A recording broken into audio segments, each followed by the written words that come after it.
Hello বন্ধুরা, দেখো আমি আজকে শাক রান্না করছি। কীরকম ভাবে করছি দেখো। আর কি শাক তোমরা বলতে পারবে? দেখো তো, দেখো যা লাগে না শুকনো ভাতে।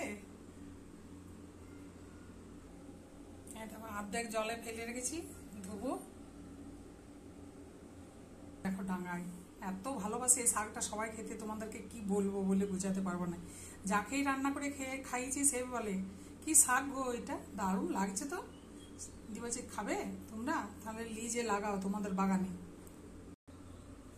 দেখো বন্ধুরা কিভাবে করছি দেখো। আমি একটু সামান্য পাঁচফোড়ন দিয়ে দিচ্ছি,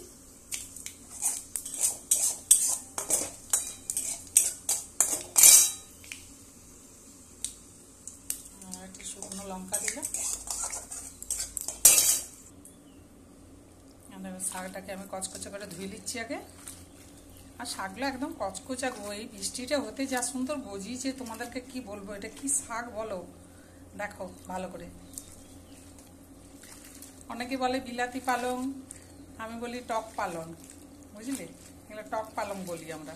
দারুণ টেস্ট খেতে।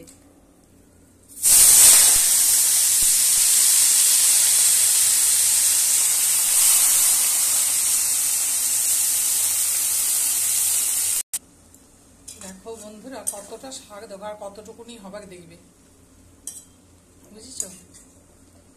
দেখো এরপরে এটা কিছুক্ষণ ভাজবো, ভেজে পরে আর আমি সরষে বাটাটা দিয়ে ঢাকা দিয়ে দেবো। দেখো বন্ধুরা, এই দেখো সর্ষে বাটাটা আমার দেখো দুটো লঙ্কা দিয়ে বেটেছি, কাঁচা লঙ্কায়, কিন্তু কাঁচা লঙ্কা স্বাদটাই বেশি ভালো লাগে। আর এই দেখো দুটি গোটা কাঁচা লঙ্কা দিয়ে দিচ্ছি। আর এই দেখো স্বাদ মতো নুন দিয়ে দিচ্ছি একটু।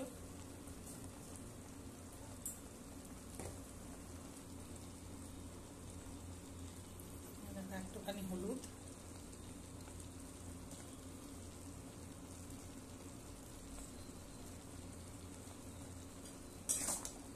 স্বাদ মতো নুন আর একটু হলুদ। আর এই দেখো সরষে বাটার জলটাও দিয়ে দিচ্ছি। শাকটার থেকে তো অনেক জল বার হবে, এমনিতেই সিদ্ধ হয়ে যাবে। আর এই দেখো সরষে বাটাও দিয়ে দিলাম।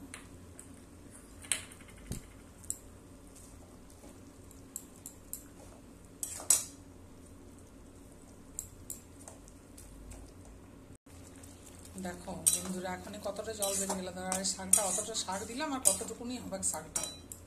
আর নামাবার আগে কাঁচা তেল দেবো, বুঝলে? মাছ মাংস ডিম সবাই রান্না করতে পারে, বুঝলে? এইসব জিনিস, শাক তো মোটামুটি আমরা ভাজাই খাই, কিন্তু এইরকমভাবে করলে না দারুণ লাগে। আর এই কাঁচা লঙ্কাগুলো দিয়ে দিয়েছি, লাস্টে আমি চটকে দেবো। আর সর্ষের তেল দিয়ে দেবো কাঁচা, দারুণ লাগবে দেখবে খেতে শুকনো ভাতে। খেলে ছাড়তেই পারা যাবে না। মাছ মাংস কি করবে। হ্যালো, দেখো আমার কমপ্লিট। দুটোর সঙ্গে কাঁচা তেল দিয়ে নামিয়ে নিলাম, বুঝলে? যা টেস্ট লাগে না গরম ভাতে, করে খেয়ে দেখবে একদিন।